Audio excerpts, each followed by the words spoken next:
საჯარო სამსახურის ბიურომ დასაქმების ახალი პორტალის პრეზენტაცია გამართა. უწყებებში არსებული სტანდარტებისა და სხვადასხვა საჯარო სამსახურში ადამიანური რესურსების მართვის ელექტრონული სისტემა შეხვედრის ერთ-ერთი მთავარი თემა იყო.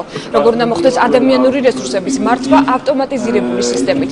ელექტრონულ პირად საქმეში საჯარო მოხელის შესახებ ამომწურავი ინფორმაცია აისახება.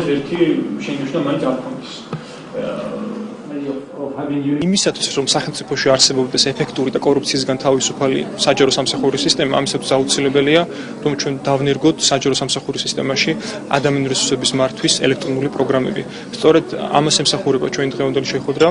ჩვენ ასევე დღეს საზოგადოებას წარუდგინეთ დასაქმების ახალი ვებსაიტი hr.gov.g. HR პროგრამის სტანდარტები ხელშეუწყობს უფრო ეფექტური გახდეს HR პროცედურების მართვა. კერძოდ შერჩევის პროცედურა, პირადი საქმეების მართვა, შემდეგ უკვე სხვა სისტემები, როგორც არის შეფასების სისტემა, мотивაციის სისტემა და ასე შემდეგ.